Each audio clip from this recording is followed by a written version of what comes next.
আপনার আমার নবী কিসের তৈরি? নূরের তৈরি। আর এক শ্রেণীর মানুষ আছে তারা কিসের বলে?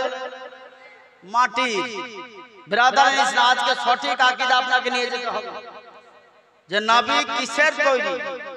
ব্রাদার ইসলাম, আজিজানে মিল্লাতে ইসলামিয়া, কোরআন মাজিদের মধ্যে আল্লাহ পাক নবীকে বলেছেন কদ জাআকুম মিনাল্লাহি নূর, নিশ্চয় এসেছে তোমাদের নিকট আল্লাহর পক্ষ থেকে একটা নূর, ও কিতাবুম মুবিন, এবং রওশন কিতাব।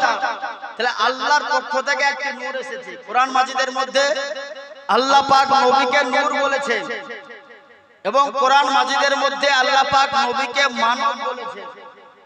শুধুমাত্র যদি নবীকে নূর বলেন তাও ভুল হবে, আর শুধুমাত্র যদি নবীকে মানব বলে তাও ভুল হবে। কেন? কোরআন মাজিদের মধ্যে আল্লাহ পাক নবীকে নূর এবং মানব দুটোই বলেছেন। শুধুমাত্র যদি নূর বলে তাও কোরআন হাদিস বিরোধী হবে, আর শুধু যদি মানব বলে তাও কোরআন হাদিস বিরোধী হবে। সঠিক আকীদা আহলুস সুন্নাত ওয়াল জামাতের আকীদা যে নবী হলেন নূর ও মানব।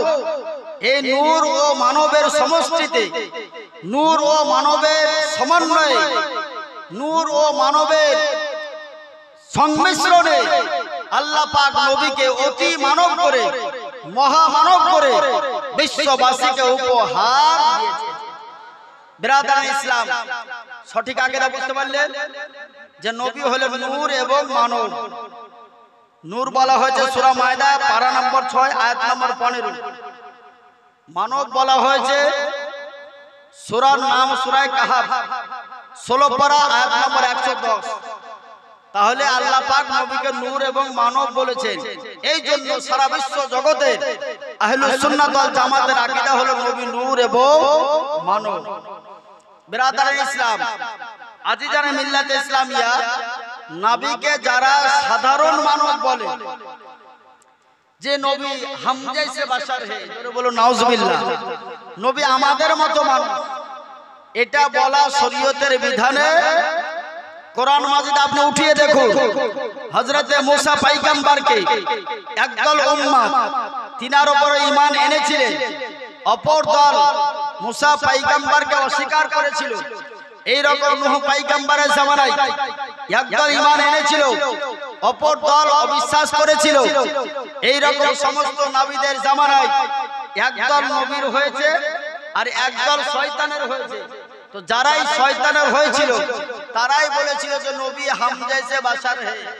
সেই জামানায় যখন বলেছিল তখনও কোরআনের ভাষায় আল্লাহ পাক তাদেরকে কাফের বলে ঘোষণা করেছেন। নবীকে আমাদের মতো মানুষ বলা এটা কাফের ও মুরতাদদের কথা, কোন ঈমানদার ব্যক্তির কথা নয়। ব্রাদার ইসলাম, আজিজানে মিল্লাতে ইসলামিয়া, নবী পাক সাল্লাল্লাহু তাআলা আলাইহি ওয়াসাল্লাম নূর এবং মানব এর সংমিশ্রণে আল্লাহ পাক পাঠালেন।